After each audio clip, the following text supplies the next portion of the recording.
Bem-vindos a mais uma aula de diagnóstico por imagem. Eu sou o professor Pedro e nesta aula vamos dar continuidade à nossa avaliação das lesões torácicas fundamentais,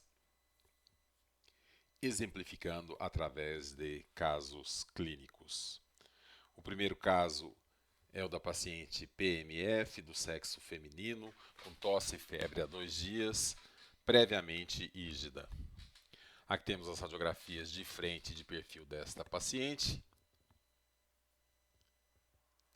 Se seguirmos o roteiro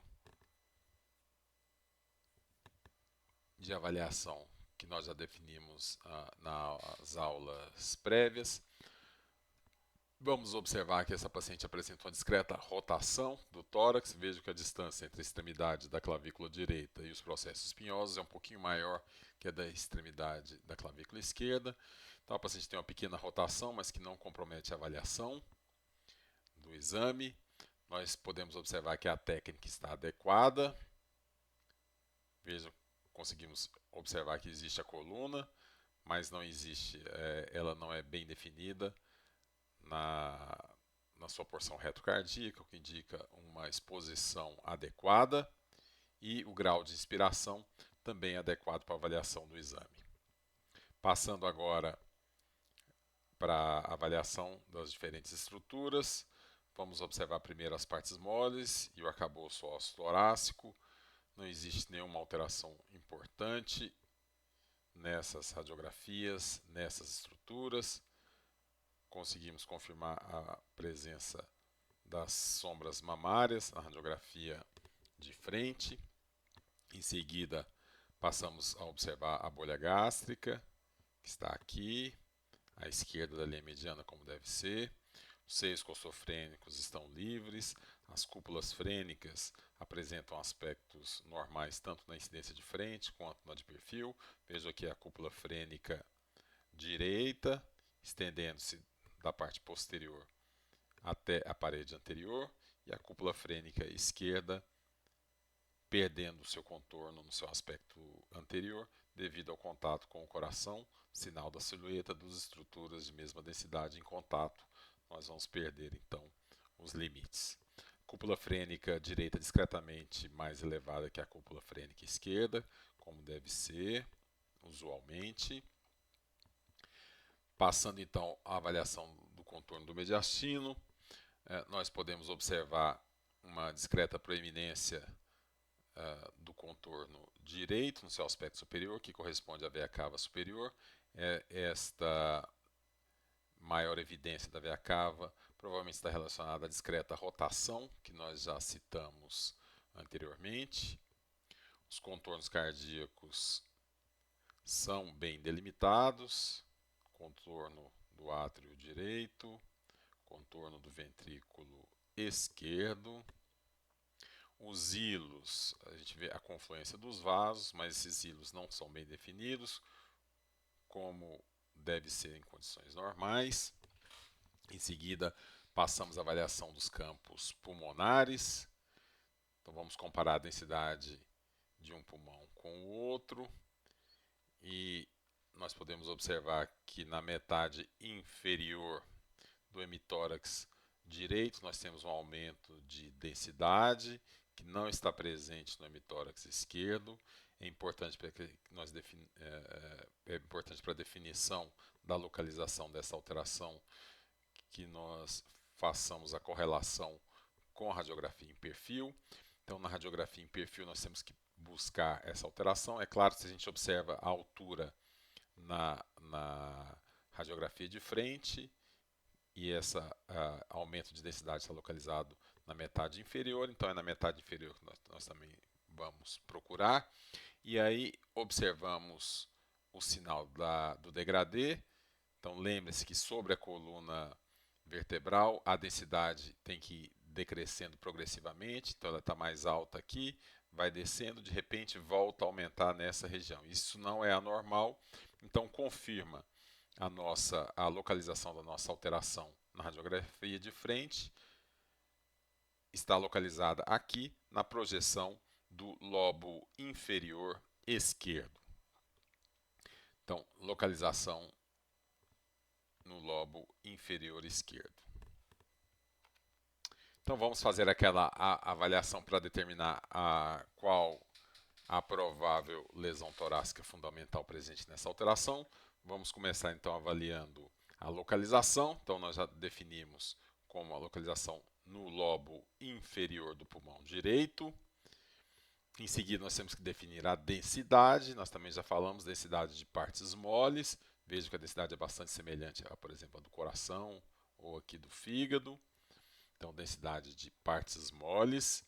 Em seguida, temos que definir os limites, e se nós observarmos, os limites dessa lesão são mal definidos. Se nós tentarmos estabelecer os limites, por exemplo, com um lápis desenhar onde é que está o limite, é muito difícil de definir. Então, são limites mal definidos. E por último, nós fazemos a avaliação de volume, nós percebemos que não existe uma alteração significativa do volume. Cuidado só nesse caso, que como tem a ligeira rotação, o mediastino parece estar um pouquinho mais desviado para a esquerda, para a direita, aliás, mas isso não é uma realidade. Então, na verdade, não existe alteração de volume. Se nós avaliarmos então todas essas características, então localização no pulmão, densidade de partes moles, limites mal definidos e volume inalterado, qual é a lesão fundamental que apresenta essas características? Então, nesse caso, a lesão fundamental é a consolidação.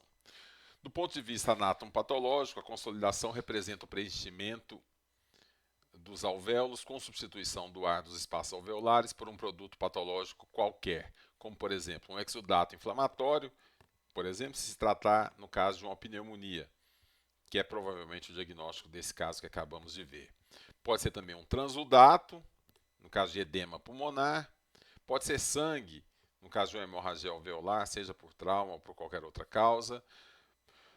Pode ser uma lipoproteína, no caso, por exemplo, da proteinose alveolar. Pode ser gordura, no caso de pneumonia lipoídica ou de pneumonia aspirativa. Né? Podem ser também células. Alguns tumores podem aparecer como áreas de consolidação, principalmente nos casos dos carcinomas bronquilo-alveolar, que na verdade hoje é um tipo, não é um termo que se usa mais com muita frequência e que é um tipo, na verdade, de adenocarcinoma. No caso de linfoma ou pneumonia em organização, também pode estar presente no interior dos alvéolos, são células, ou pode ser conteúdo gástrico, por exemplo, uma pneumonia aspirativa. Do ponto de vista da radiologia, uma consolidação é uma lesão onde existe aumento da densidade do parênquima pulmonar, e o que determina a perda da superfície de contraste natural entre o ar dos espaços aéreos e os tecidos ou vasos. É por isso que os vasos na consolidação estão apagados, estão inaparentes, e também as paredes brônquicas. E isso vai tornar esses vasos imperceptíveis no interior da zona de consolidação. Aqui só uma fotomicrografia para a gente entender o que acontece numa consolidação. Então, nesse caso, era um caso de pneumonia. Aqui nós temos um pulmão normal, aqui tem um brônquio com suas paredes, e aqui os alvéolos, paredes bem fininhas. Os alvéolos preenchidos por gás. E aqui no caso de uma consolidação, essas paredes alveolares estão mais espessadas devido ao processo inflamatório, e nós vemos no interior desses alvéolos um infiltrado polimorfo nuclear, porque nesse caso a consolidação se devia a uma pneumonia. Mas o material que preenche os alvéolos pode variar de acordo com a causa da consolidação. Alguns sinônimos para consolidação. Então, pode ser usado também o aspecto de padrão acinar. Né? Por que acinar? Porque, se vocês lembrarem, o que é um ácido pulmonar? Né? Um conjunto de alvéolos distal ao bronquíolo terminal. Então, nós vamos ter um conjunto de opacidades pulmonares arredondadas ou elípticas isoladas ou parcialmente confluídas, ou confluentes, né, cada uma medindo entre 4 a 8 milímetros de diâmetro, que na verdade é a dimensão dos ácidos, né, e juntas vão produzir uma imagem heterogênea extensa. Esse padrão acinar geralmente vai ser utilizado no caso do início das consolidações, onde nós ainda temos alguns ácidos preenchidos preenchidos por conteúdo anormal e outros ainda com conteúdo gasoso usual.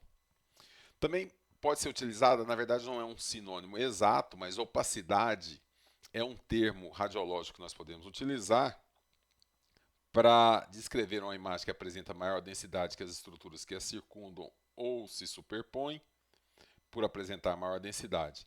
Ele é um termo que nós vamos utilizar quando não é possível definir a alteração como um nódo, como uma massa ou como uma consolidação propriamente dita, tá? Ou mesmo a coleção pleural. Então, o termo opacidade, na verdade, vai descrever o quê? Uma área de aumento da densidade, seja no pulmão, seja no espaço pleural, principalmente quando não é possível avançar na definição mais precisa dessa alteração.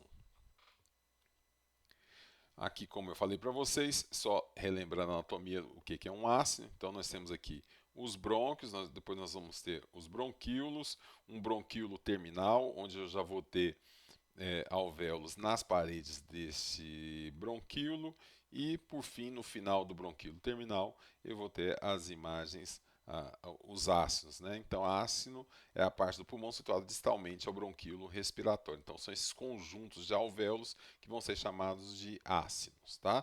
O padrão acinar, por quê? Porque no início de uma consolidação, alguns desses ácidos podem ter a densidade aumentada, enquanto outros ainda não, e pode dar um aspecto heterogêneo formado por várias pequenas áreas arredondadas aí que representam os ácidos patológicos entremeados pelos ácidos normais.